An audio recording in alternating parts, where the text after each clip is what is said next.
Hébreux 11, 1 nous dit: Or, la foi est une ferme assurance des choses qu'on espère, une démonstration de celles qu'on ne voit pas. Document intitulé Assurance et démonstration. L'apôtre Jacques nous dit en 4.3 que lorsque l'on ne reçoit pas ce que l'on demande à Dieu, c'est que l'on ne s'y prend pas de la bonne manière pour lui demander. Il dit, c'est que vous demandez mal. Or, cela implique qu'il connaît la bonne façon de demander. Ailleurs, il dira, vous ne possédez pas parce que vous ne demandez pas. Jésus, lui, a dit, demandez et vous recevrez, en ajoutant la raison pour laquelle on recevra, afin que votre joie soit parfaite. C'est justement ce que je te demande aujourd'hui, mon Dieu. Que ma joie soit parfaite. Je refuse désormais de me sentir ou d'éprouver un sentiment de non-appartenance au corps de Christ ou plus simplement de l'Église. Et ce, de par les attitudes, comportements et déclarations de mes sœurs et frères chrétiens. Ce que je cherchais sur le visage était une expression sincère de plaisir en me voyant, et désormais, je ne chercherai qu'à me souvenir des versets où toi, tu dis m'aimer, car ta parole dit en Psaume 37, 4, « Fais de l'Éternel tes délices, et il te donnera ce que ton cœur désire. » Je consacre 95% de mon temps à toi, mon Dieu. Ce qui manque ne sont que les instants où l'épuisement m'oblige à la distraction. Ce que mon cœur désire, c'est de ne pas être chargé de tourments chaque fois que je vais à l'église.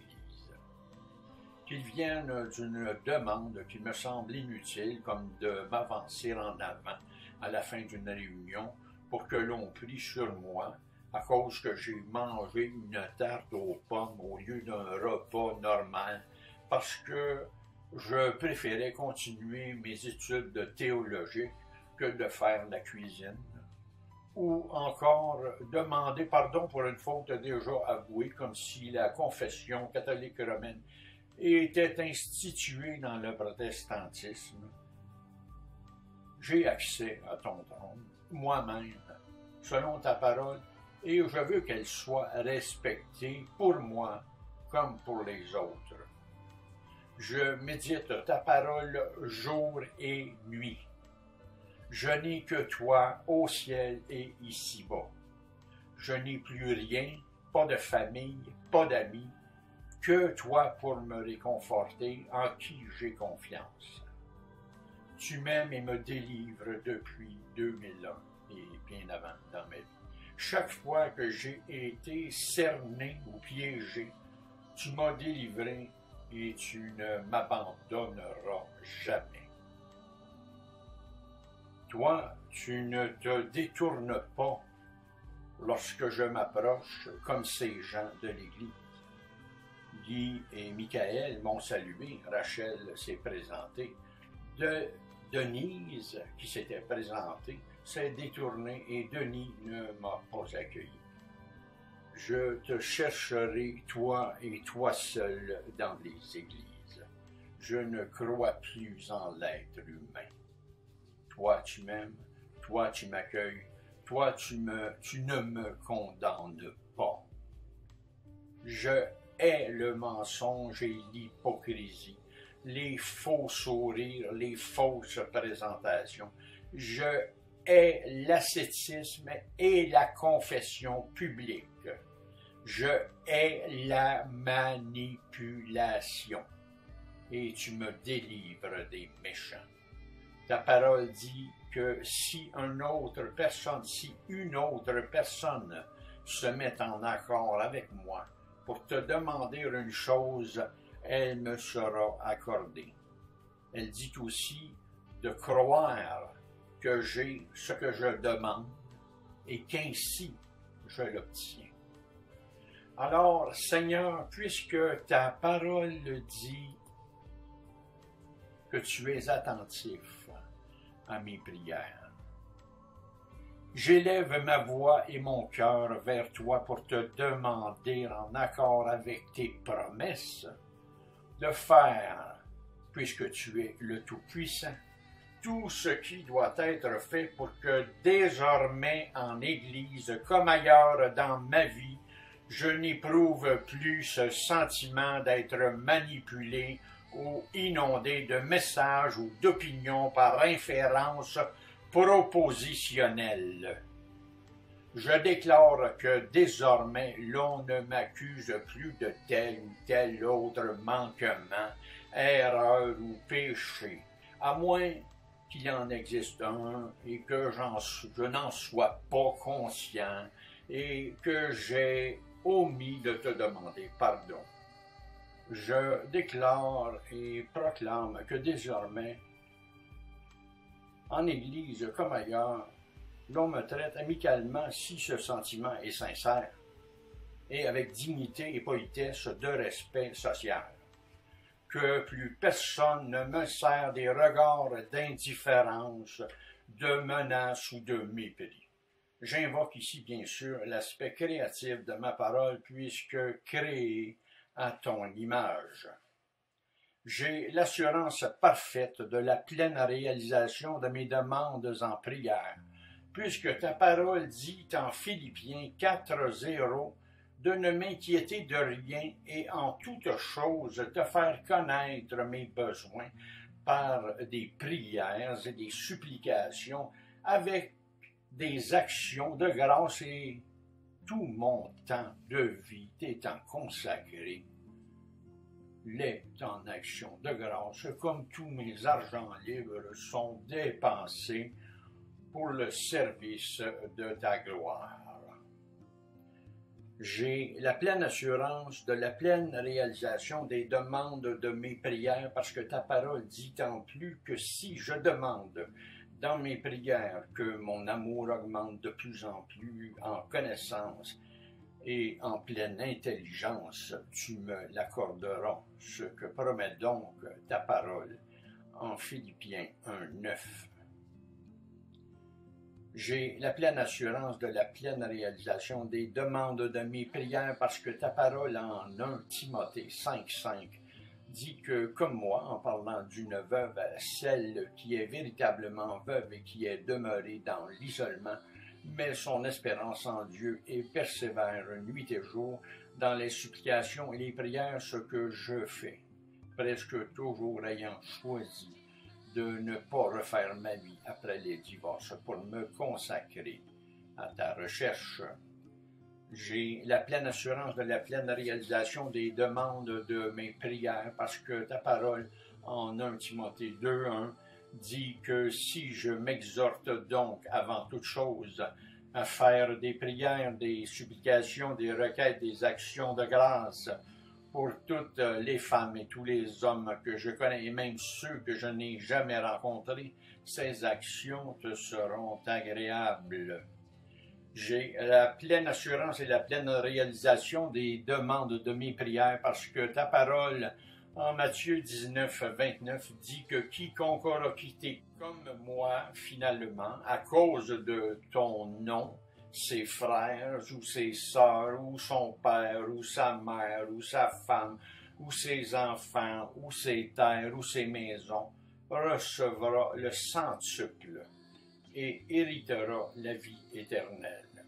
Et mon Dieu, tu sais que je t'ai choisi et préféré face à tous ces concepts relationnels, car même mes relations les plus intimes ne cherche qu'à m'éloigner de toi. J'ai la pleine assurance de la pleine réalisation des demandes de mes prières parce que ta parole en 1 Jean 5, 9 dit que même si je ne reçois pas le témoignage des hommes, ton témoignage, comme dans l'apparition de Benny Hinn cet après-midi sur mon fil Twitter, est plus grand que pourrait être leur témoignage, car le tien consiste en ce que tu m'as donné à ton Fils. J'ai la pleine assurance de la pleine réalisation des demandes de mes prières, parce que ta parole dit que j'ai, par la foi en Jésus, la liberté de m'approcher de toi avec confiance.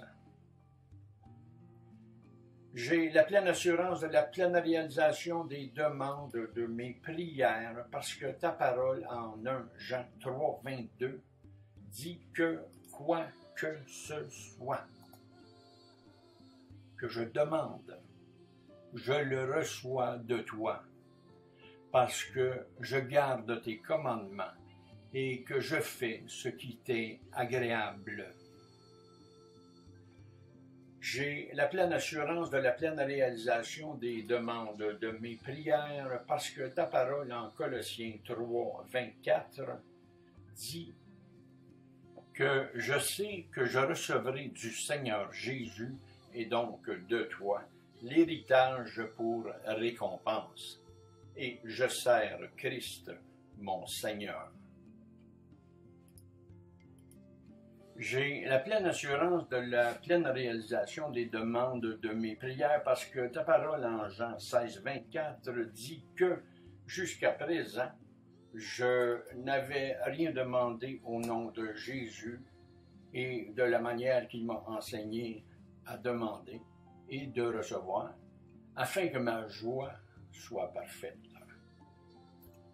J'ai la pleine assurance de la pleine réalisation des demandes de mes prières parce que ta parole, en Jean 16, 26, dit que désormais, je demanderai en ton nom, Jésus, et que tu ne me dis pas que tu prieras le Père pour moi, ce qui me rassure sur la puissance de ma propre prière.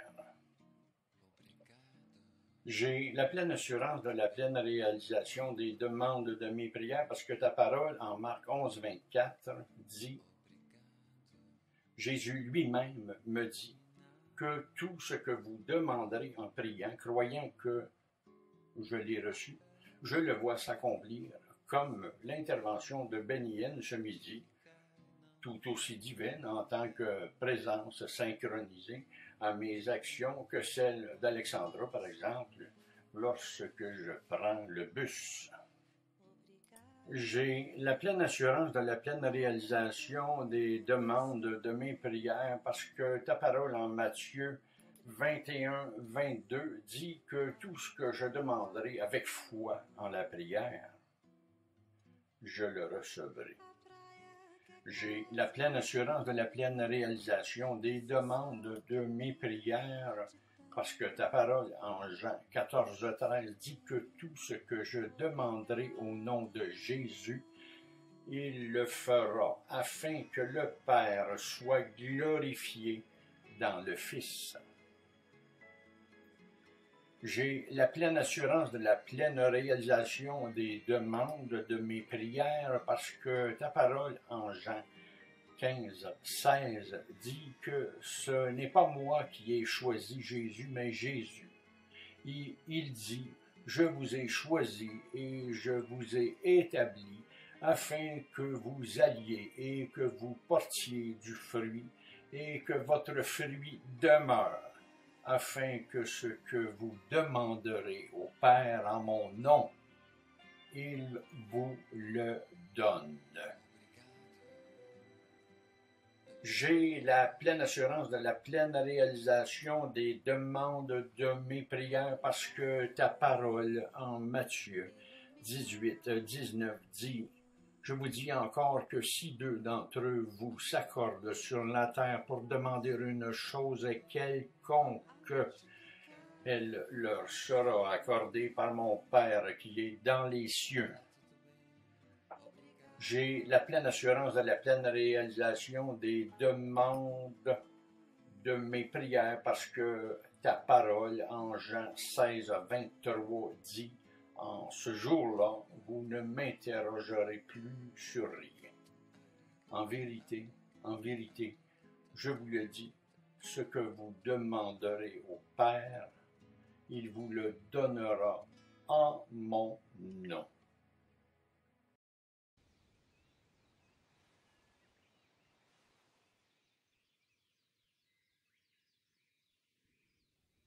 Une démonstration est une rédaction argumentée qui établit la véracité d'un énoncé mathématique. Je fais ici un survol des concepts impliqués dans une démonstration pour ensuite passer à une façon très efficace de s'en faire une à soi-même lorsque l'on prie et ainsi donner la pleine puissance de la réalisation complète de nos prières. Soit la visualisation ou la construction d'images mentales donnant vie à ce que l'on espère avec l'assurance de l'obtenir. En logique, cette science qui a pour objet l'étude des méthodes de raisonnement de pensée par lesquelles on peut atteindre la vérité, et en mathématiques qui, elle, en tant que science, étudie par raisonnement déductif des concepts tels que les nombres, les ensembles et les figures. Une démonstration, donc, est une manière de raisonner, une série d'arguments ou un argumentaire dit valide, c'est-à-dire un argument dont la vérité de ses prémices entraîne nécessairement la vérité de sa conclusion. Une démonstration s'appuie sur des hypothèses, des énoncés ou bases de raisonnement précédemment démontrés et des axiomes ou énoncés supposés évidents, en plus de règles de déduction admises et pratiquées dans la sphère de la logique où les approches permettent de dépasser les limites de la capacité de réflexion des êtres humains. Et maintenant, ayant prié sur différents thèmes dans la première partie de cette série vidéo sur la prière par la foi d'Hébreux 11.1, voici que je commencerai cet exercice de visualisation en sélectionnant des images qui représenteront les personnes que je rencontre en église ou ailleurs et qui, par attitude ou regard, tentent d'intimider, de m'intimider, et l'on sait certainement que ce type de comportement est tout à fait du genre de ceux inspirés par Satan. Et toujours dans le même but, soit de rendre inefficace le chrétien visé et ainsi nuire ou retarder les plans de Dieu pour cette servante ou ce serviteur. J'ai quant à moi plusieurs visages en tête, mais ici, je ne mettrai que des représentations fictives par souci d'anonymat pour ces personnes, mais l'exercice réel implique de bien voir à qui l'on s'adresse. Alors, allons-y de quelques premières formulations imagées. En tant que roi, prêtre et sacrificateur et enfant de Dieu, j'ordonne la destruction totale de tout esprit de grimace, de contorsion, d'expression, d'indifférence, de froncement, de mimique, rictus, simagrée, singerie, tic, de bouche en cul de poule, de baboune ou babou. Et j'ordonne la dissolution de l'indifférence des membres suffisants d'eux-mêmes et ne participant qu'en apparence, et passent plus de temps à commérer qu'à aimer leurs semblables.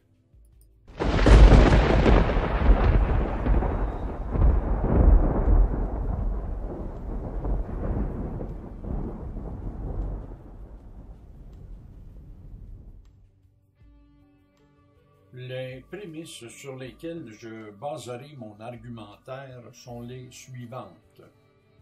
Dieu est fidèle, ce qu'il promet, il l'accomplit.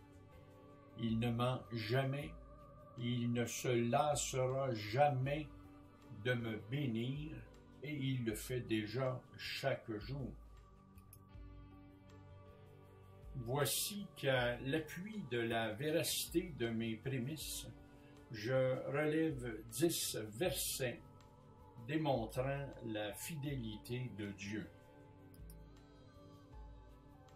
1. Nombre 23, 19. Dieu n'est point un homme pour mentir, ni fils d'un homme pour se repentir. Ce qu'il a dit, ne le fera-t-il pas? Ce qu'il a déclaré, ne l'exécutera-t-il pas? 2. Deutéronome 7, 9. Sache donc que c'est l'Éternel ton Dieu qui est Dieu. Ce Dieu fidèle garde son alliance et sa miséricorde jusqu'à la 1000e génération envers ceux qui l'aiment et qui observent ses commandements. 3. Psaume 9, 10. L'Éternel est un refuge pour l'opprimé, un refuge au temps de la détresse. 4. Psaume 25, 10. Tous les sentiers de l'Éternel sont miséricorde et fidélité pour ceux qui gardent son alliance et ses commandements. 5. Ésaïe 26, 4. Confiez-vous en l'Éternel à perpétuité, car l'Éternel est le rocher des siècles. 6. 2 Timothée 2, 13. Si nous sommes infidèles, il demeure fidèle, car il ne peut se renier lui-même. 7. 1 Pierre 4, 19. Ainsi que ceux qui souffrent selon la volonté de Dieu remettent leurs âmes au fidèle Créateur en faisant ce qui est bien. 8. 2 Pierre 3, 9. Le Seigneur ne tarde pas dans l'accomplissement de la promesse, comme quelques-uns le croient, mais il use de patience envers vous, ne voulant pas qu'aucun périsse, mais voulant que tous arrivent à la repentance. 9. Hébreux 11, 11. C'est par la foi que Sarah elle-même, malgré son âge avancé, fut rendue capable d'avoir une postérité parce qu'elle crut à la fidélité de celui qui avait fait la promesse. 10. Ézéchiel 12, 25. Car moi, l'Éternel, je parlerai, ce que je dirai s'accomplira, et ne sera plus différé. Oui, de vos jours, famille de rebelles, je prononcerai une parole et je l'accomplirai, dit le Seigneur, l'Éternel. Et maintenant, à l'appui de ma dernière prémisse, celle qui dit que Dieu me bénit déjà, voici 16 versets des plus révélateurs de sa fidélité à bénir ses enfants. Psaume 67, 6. La terre donne ses produits. Dieu, notre Dieu, nous bénit.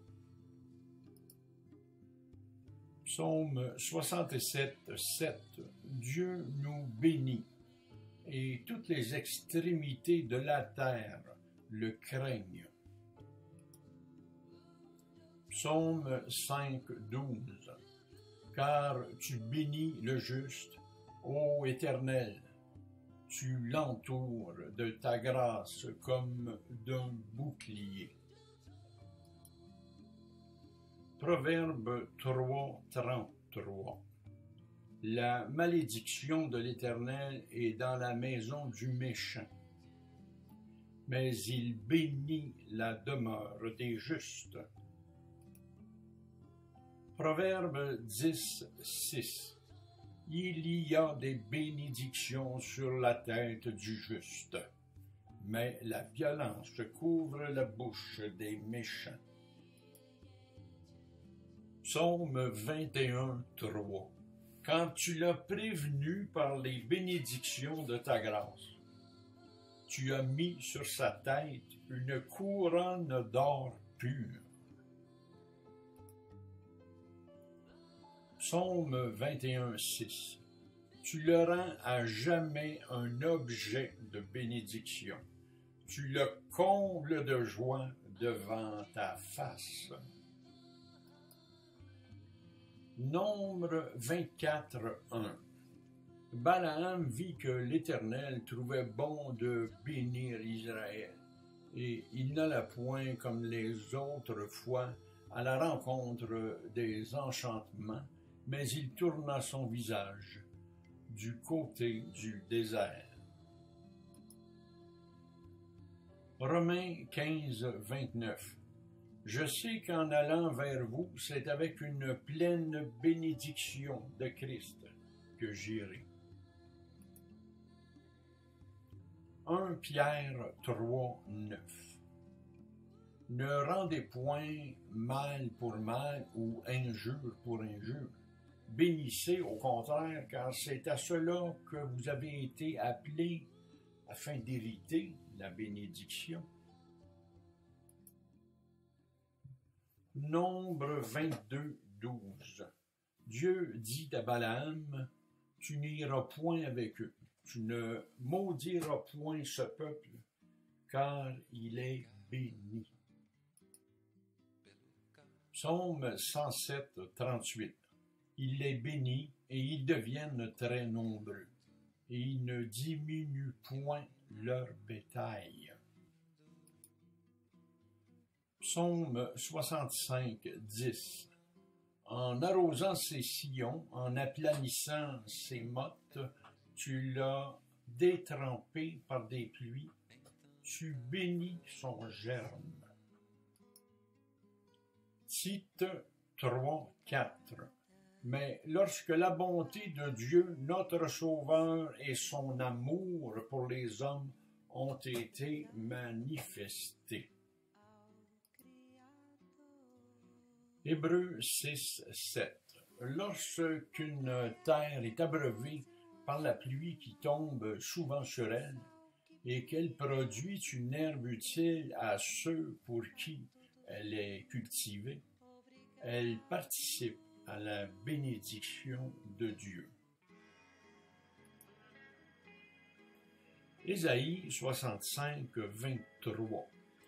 Ils ne travailleront pas en vain et ils n'auront pas des enfants pour les voir périr, car ils formeront une race bénie de l'Éternel, et leurs enfants seront avec eux.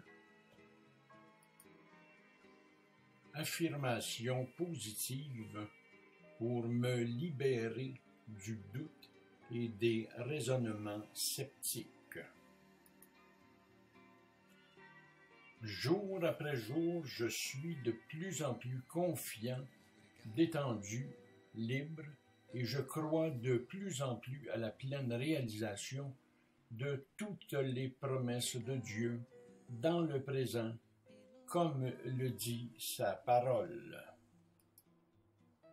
Je me sens léger et libre comme l'air et les merveilleux flocons de neige, chacun unique qu'il crée. Tout dans ma vie est comme ce doit être chaque instant pour me conduire à l'abondance continuelle des bénédictions de Dieu pour moi. Je suis calme, en contrôle, et je suis le maître de mon esprit. Plus personne ne m'influence autre que Dieu et son esprit à lui. Plus personne ne réussit à implanter en moi des pensées de défaite, mais pour chaque tentative, c'est ma foi qui grandit de façon exponentielle.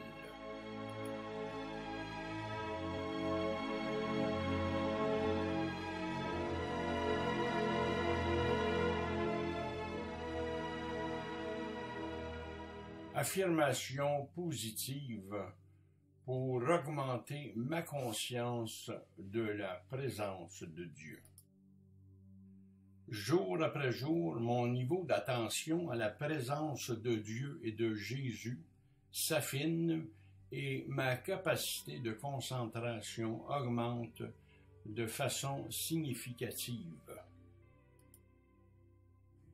J'ai de plus en plus de facilité à me concentrer durant de longues périodes sur mes projets et me viennent de moins en moins souvent les tourments implantés par telle ou telle autre personne. Affirmation positive pour me libérer de l'anxiété. Jour après jour, je me détends de plus en plus facilement et profondément. Et ce, peu importe la situation ou les circonstances dans laquelle ou lesquelles je me trouve, alors qu'en moi, Dieu remplace toute forme d'anxiété par le calme, la confiance, la sérénité et la tranquillité.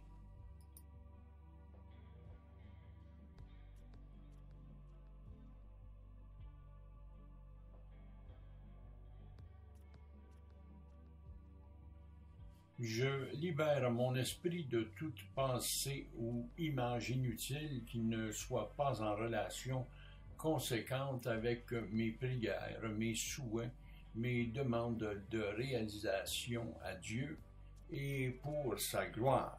Et je me glisse comme dans une chaussette, dans un état paisible, en sachant que le futur prendra soin de lui-même. Je suis toujours en paix et je m'éveille de plus en plus au pouvoir de ma propre parole, puisque créé à l'image de Dieu, qui en 6 jours créa l'univers par sa parole, et maintient en ce moment la vie en plus de près de 8 milliards de personnes, en plus de la vie des animaux, des plantes, des cellules vivantes de toutes sortes, et ce, par amour. Sa toute-puissance et le nombre de ses pensées est inimaginable. Affirmation positive pour augmenter ma confiance de chrétien.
La confiance est le sentiment de quelqu'un qui se fie entièrement à quelqu'un d'autre ou à quelque chose.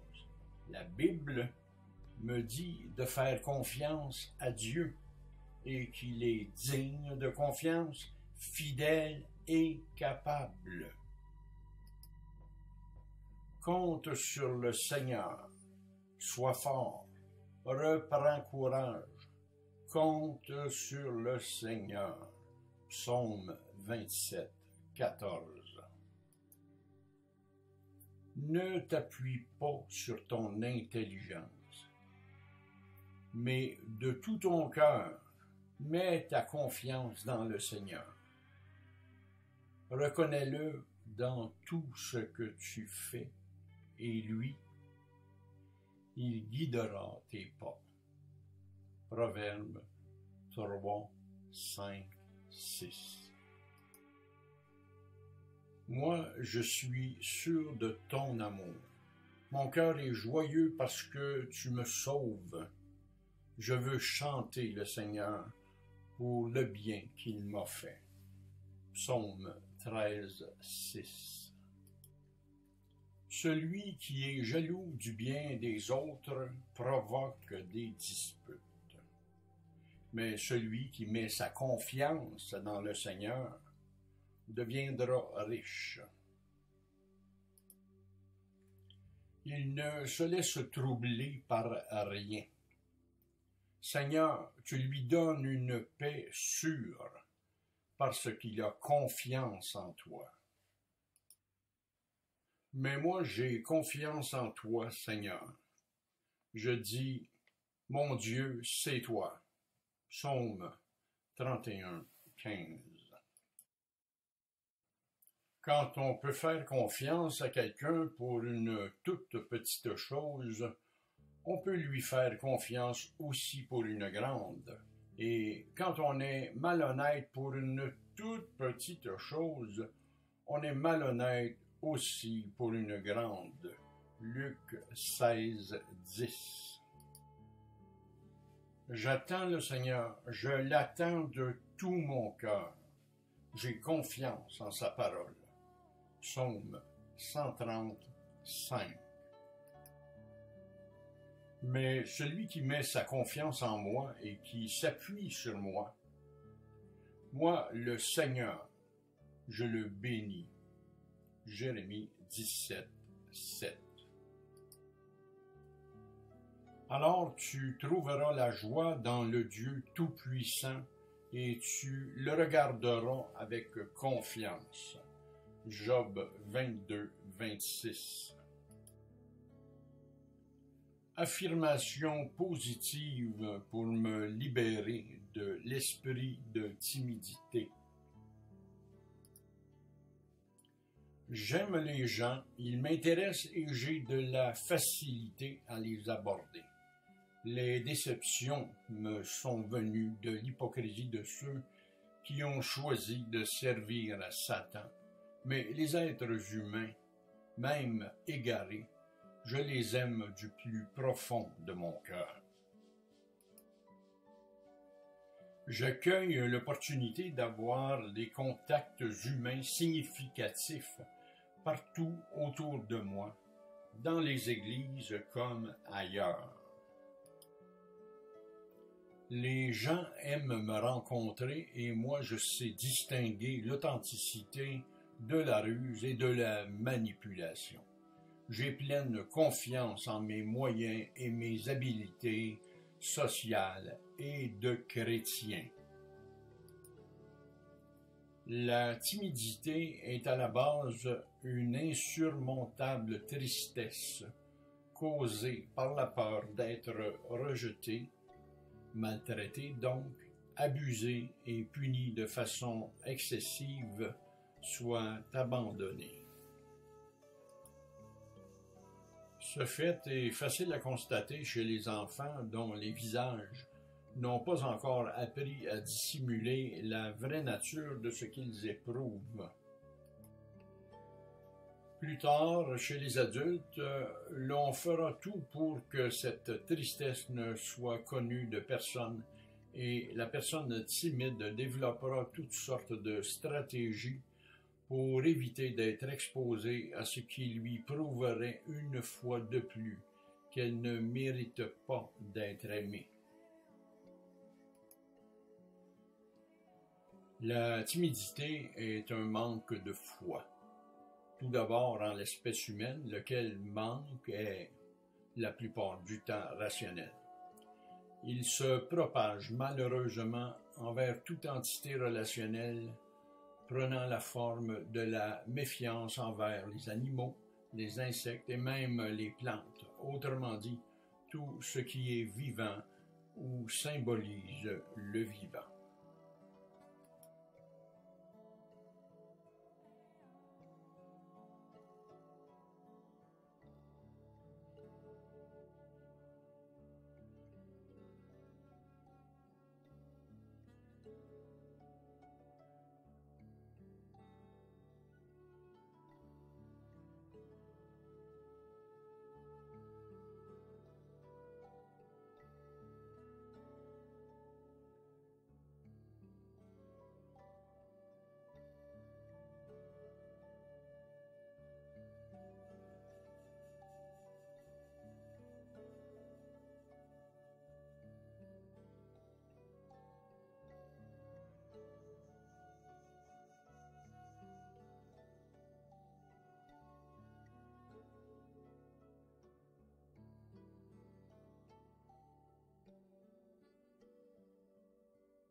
Exode 3, 11, 14. Moïse dit à Dieu, « Qui suis-je pour aller vers Pharaon et pour faire sortir d'Égypte les enfants d'Israël? » Dieu dit, « Je serai avec toi et ceci sera pour toi le signe que c'est moi qui t'envoie.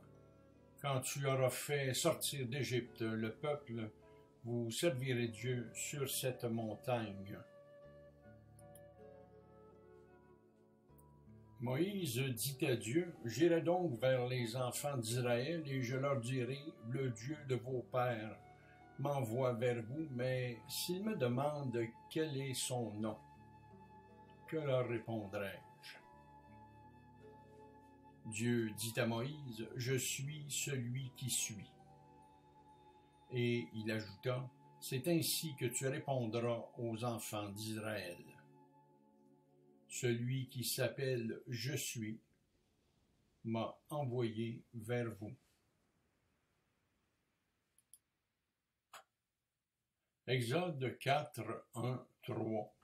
Moïse répondit et dit, « Voici, ils ne me croiront point et ils n'écouteront point ma voix.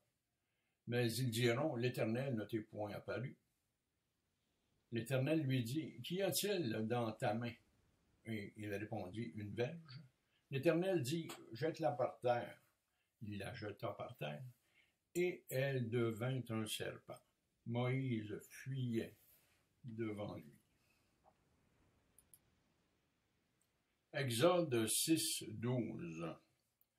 Moïse répondit en présence de l'Éternel, « Voici les enfants d'Israël ne m'ont point écouté, comment Pharaon m'écouterait-il, moi, qui n'ai pas la parole facile? » Juge 6, 14, 15. L'Éternel se tourna vers lui et dit, « Va avec cette force que tu as et délivre Israël de la main de Madian. N'est-ce pas moi qui t'envoie? » Gédéon lui dit, « Ah, mon Seigneur, avec quoi délivrerai-je Israël? Voici, ma famille est la plus pauvre en Manassé, et je suis le plus petit dans la maison de mon père. Exode 4, 10, 15. Moïse dit à l'Éternel, « Ah, Seigneur, je ne suis pas un homme qui ait la parole facile, et ce n'est ni d'hier, ni d'avant-hier, ni même depuis que tu parles à ton serviteur, car j'ai la bouche et la langue embarrassées. » 1 Samuel 9, 21. Saül répondit, « Ne suis-je pas benjamite de l'une des plus petites tribus d'Israël? Et ma famille n'est-elle pas la moindre de toutes les familles de la tribu de Benjamin? Pourquoi donc me parles-tu de la sorte? » 1 Samuel 15, 17. Samuel dit, « Lorsque tu étais petit, à tes yeux n'es-tu pas devenu le chef des tribus d'Israël? Et l'Éternel ne t'a-t-il pas oint pour que tu sois roi sur Israël? » 1 Samuel 18, 18. David répondit à Saül, « Qui suis-je et qu'est-ce que ma vie, qu'est-ce que la famille de mon père en Israël, pour que je devienne le gendre du roi? » Jérémie 1,6. Je répondis, « Ah, Seigneur, Éternel, voici, je ne sais point parler quand je suis un enfant. » 2 Timothée 1,7. Car ce n'est pas un esprit de timidité que Dieu nous a donné, mais un esprit de force, d'amour et de sagesse. 1 Corinthiens 16, 10, 11. Si Timothée arrive, faites en sorte qu'il soit sans crainte parmi vous, car il travaille comme moi à l'œuvre du Seigneur. Que personne donc ne le méprise. Accompagnez-le en paix afin qu'il vienne vers moi, car je l'attends avec les frères. 2 Corinthiens 10, 1. Moi, Paul, je vous prie par la douceur et la bonté de Christ. Moi, humble d'apparence quand je suis au milieu de vous, et plein de hardiesse à votre égard quand je suis éloigné. 1 Thessaloniciens 5, 14.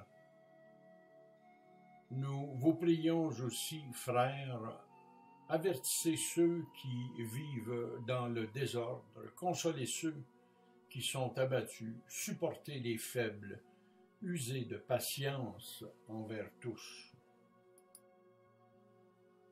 Romains 8, 15.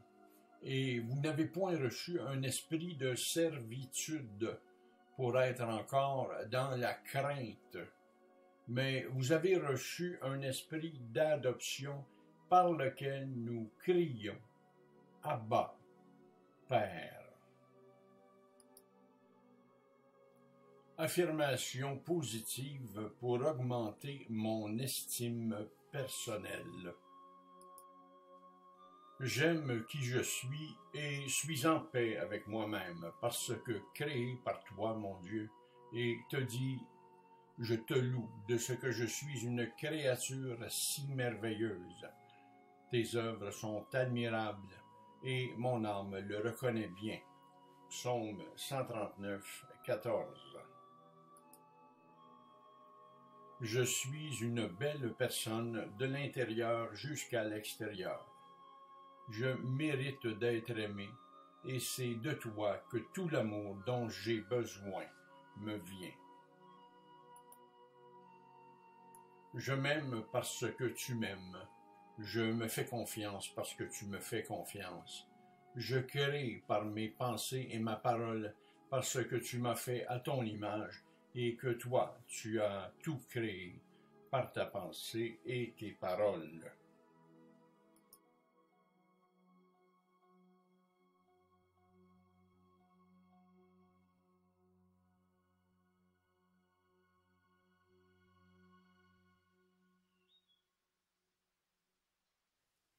Quoi que vous fassiez en parole ou en œuvre, faites tout au nom du Seigneur Jésus, en rendant grâce par lui à Dieu le Père.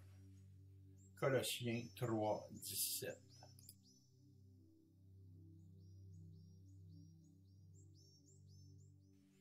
Qui trouvera une femme de valeur, son prix dépasse beaucoup celui des perles. Proverbe 3, 10.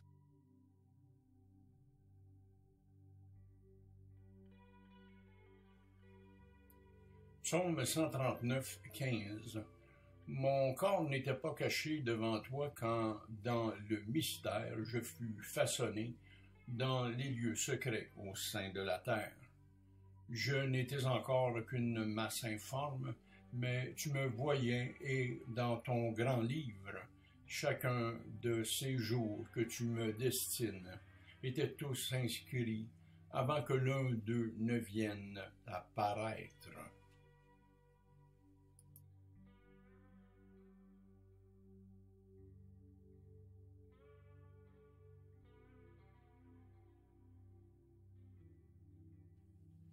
Je veux te louer d'avoir fait de moi une créature extraordinaire et si admirable.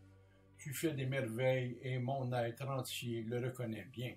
La Bible, Psaume 139, 14. Il n'y a aucun mal à s'affirmer ou à défendre ce qui nous semble juste.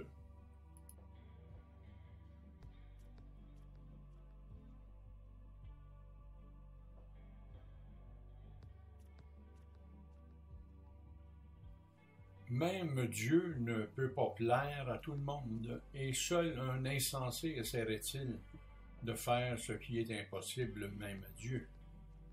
Jésus a dit que son seul but était d'être agréable à son Père. Jean 8, 29.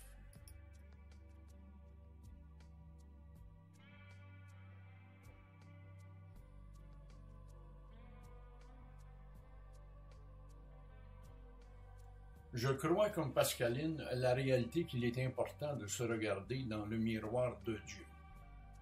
Pour quelle raison? Parce que son miroir, le miroir de la parole, est juste, précis et véritable.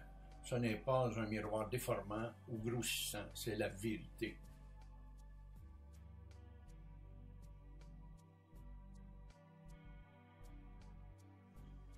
Dans Genèse, Dieu a fait l'œuvre miraculeuse de la création alors qu'il était seul, sans personne pour l'apprécier. La louange ne pouvait venir que de lui-même, et il a dit « Cela était très bon ». Genèse 1, 31. Nous aussi devons apprendre à le faire. L'estime des autres reflète leur opinion sur nous, mais si nous pouvons dire du bien de nous-mêmes, cela reflète notre opinion sur nous, la seule personne avec qui nous avons à vivre chaque jour.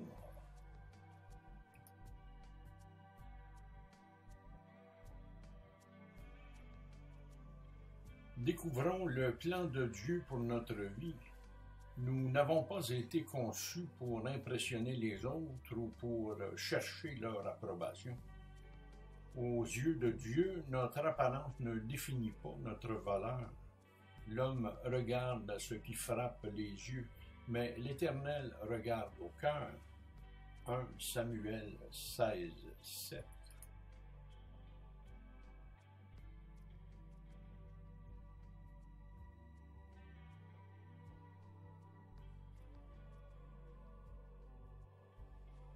Commençons à nous voir comme Dieu nous voit. Finalement, son opinion est la seule qui compte. D'ailleurs, ceux qu'il a connus d'avance, il les a aussi prédestinés à être semblables à l'image de son Fils.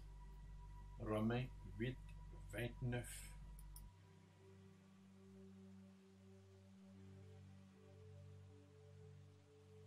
Pour Jaébé, Dieu accorda ce qu'il avait demandé parce que c'est ce que Dieu avait prévu pour lui, avant que sa mère l'appelle ainsi.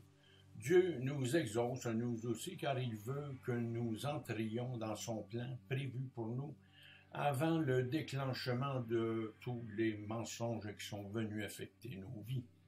Dieu rétablit le cours de la destinée selon qu'il a promis dans sa parole. Je connais les projets que j'ai formés sur vous, dit l'Éternel, projets de paix et non de malheur, afin de vous donner un avenir et de l'espérance.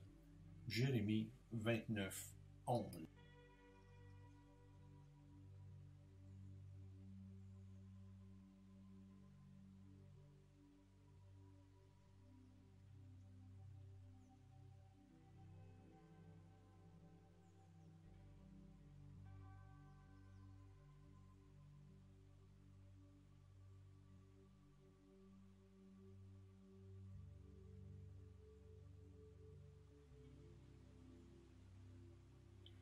Affirmation positive pour me libérer de la procrastination et passer à l'action.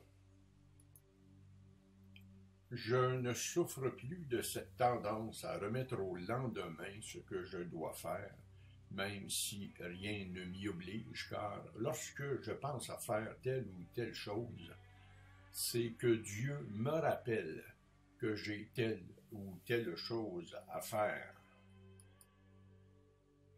Même si j'en manque plusieurs fois par jour, remettre pour ménager mes énergies à autre chose est un degré de paresse et très certainement une négligence.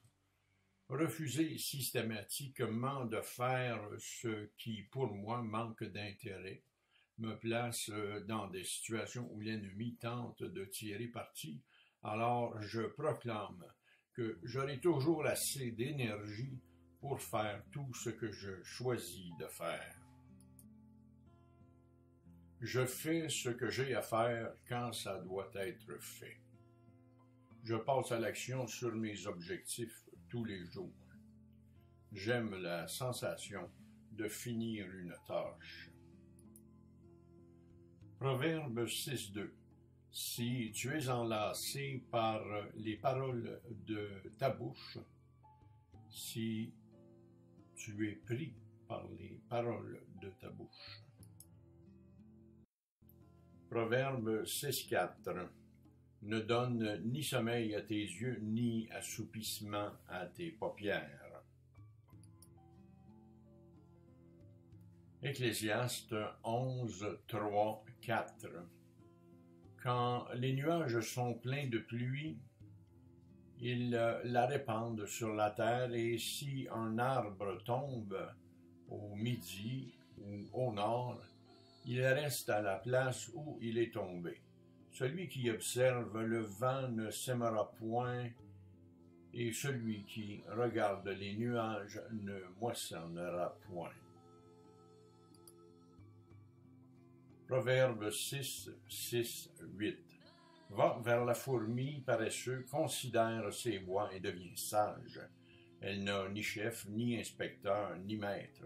Elle prépare en été sa nourriture. Elle amasse pendant la moisson de quoi manger. Exode 22, 29. Tu ne différeras point de m'offrir les prémices de ta moisson et de ta vendange. Tu me donneras le premier-né de tes fils. Deutéronome 23, 21. Si tu fais un vœu à l'Éternel ton Dieu, tu ne tarderas point à l'accomplir, car l'Éternel ton Dieu t'en demanderait compte, et tu te chargerais d'un péché. Proverbe 15, 19. Le chemin du paresseux est comme une haie d'épines, mais le sentier des hommes droits est aplani. Proverbe 22, 13. Le paresseux dit: il y a un lion dehors, je serai tué dans les rues. Proverbe 26, 13, 15. Le paresseux dit, il y a un lion sur le chemin, il y a un lion dans les rues. La porte tourne sur ses gonds et le paresseux sur son lit. Le paresseux plonge sa main dans le plat et il trouve pénible de la ramener à sa bouche. Proverbe 27:1. Ne te vante pas du lendemain, car tu ne sais pas ce qu'un jour peut t'enfanter. Ecclésiaste 5:4. Lorsque tu as fait un vœu à Dieu, ne tarde pas à l'accomplir, car il n'aime pas les insensés. Accomplis le vœu que tu as fait. Matthieu 8:21-22. Un autre d'entre les disciples lui dit, « Seigneur, permets-moi d'aller d'abord ensevelir mon Père. » Mais Jésus lui répondit, « Suis-moi et laisse les morts ensevelir les morts. » Matthieu 25:1-12. Alors le royaume des cieux sera semblable à 10 vierges qui, ayant pris leur lampe, allèrent à la rencontre de l'époux. 5 d'entre elles étaient folles et 5 sages. Les folles, en prenant leur lampe, ne prirent point d'huile avec elles. Luc 9, 59-62. Il dit à un autre, « Suis-moi » et il répondit, « Seigneur, permets-moi d'aller d'abord ensevelir mon Père. » Mais Jésus lui dit, « Laisse les morts ensevelir les morts, et toi, va annoncer le royaume de Dieu. » Un autre dit, « Je te suivrai, Seigneur, mais permets-moi d'aller d'abord prendre congé de ceux de ma maison. » Matthieu 19:16-22. Et voici, un homme s'approcha et dit à Jésus, « Maître, que dois-je faire de bon pour avoir la vie éternelle? » Il lui répondit, « Pourquoi m'interroges-tu sur ce qui est bon? Un seul est le bon. Si tu veux entrer dans la vie, observe les commandements. » Lesquels, lui dit-il? Et Jésus répondit, « Tu ne tueras point, tu ne commettras point d'adultère, tu ne déroberas point, tu ne diras point de faux témoignages, honore ton père et ta mère. » 2 Corinthiens 8, 10, 14. C'est un avis que je donne là-dessus car cela vous convient, à vous qui non seulement avez commencé à agir, mais qui en avez eu la volonté dès l'année dernière. Achevez donc maintenant d'agir afin que l'accomplissement selon vos moyens réponde à l'empressement que vous avez mis à vouloir. La bonne volonté, quand elle existe, est agréable en raison de ce qu'elle peut avoir à sa disposition et non de ce qu'elle n'a pas. Proverbe 29:1. Un homme qui mérite d'être repris et qui raidit le cou sera brisé subitement et sans remède.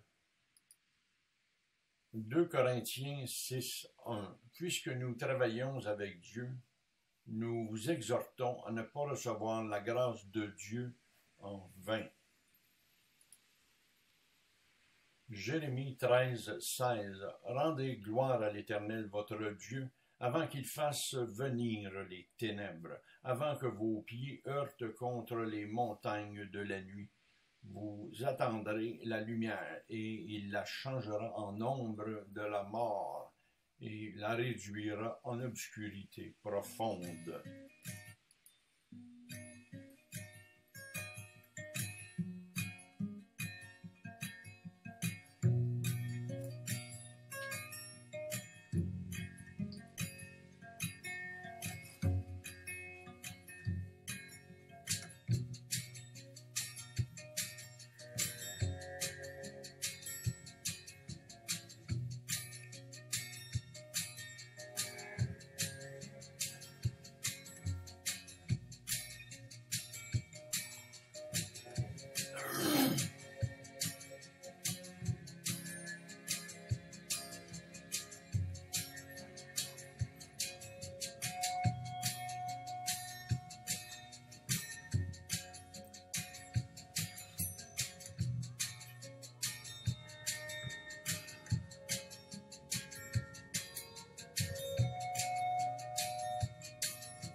affirmation positive pour pardonner.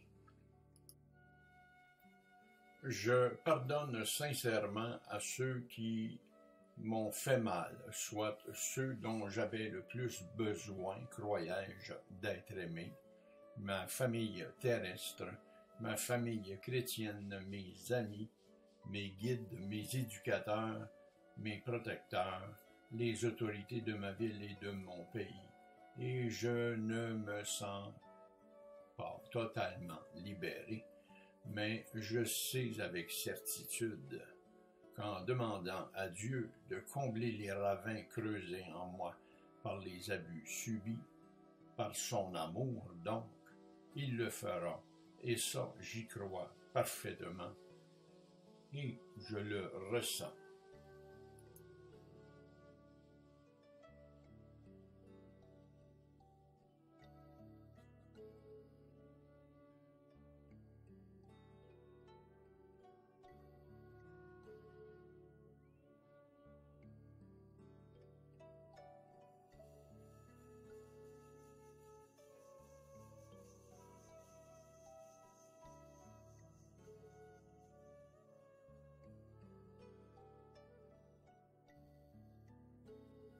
C'est ma nature que l'indulgence et le pardon parce que j'aime mes semblables. Je pardonne facilement aux êtres humains et jamais à l'ennemi de mon âme parce que je suis créé à l'image de Dieu. Facilement aux pécheurs, mais jamais au péché. Marc 11, 25. Lorsque vous êtes debout faisant votre prière, si vous avez quelque chose contre quelqu'un, pardonnez, afin que votre Père qui est dans les cieux vous pardonne aussi vos offenses. Mais si vous ne pardonnez pas, votre Père qui est dans les cieux ne vous pardonnera pas non plus vos offenses.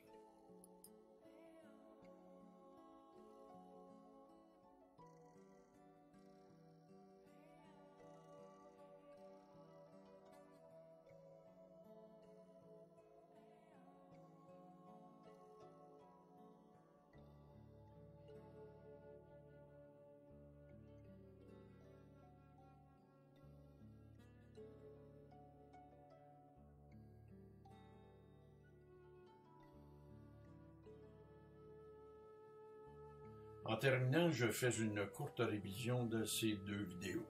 Dans la première, j'ai prié simplement avec l'assurance d'être exaucé parce que la Bible dit que je le serai et comme la Bible est la parole infaillible de Dieu, mon assurance ne pourrait en aucun cas être plus garantie. Dans la deuxième, j'ai commencé par établir les prémices de mon argumentaire fondé sur la fidélité, l'amour et la providence de Dieu, ce qui sont des fondements solides, assurés et prouvés par l'histoire de l'humanité, le présent et tout ce dont on peut être certain de la part de Dieu. J'ai ensuite argumenté en paroles bibliques tout en déclarant systématiquement ma victoire sur quelque faiblesse que ce soit, ce qui est l'exacte définition de la démonstration des choses que l'on ne voit pas, et ma conclusion est donc que je suis déjà exaucé, et ce, avant mon premier Amen.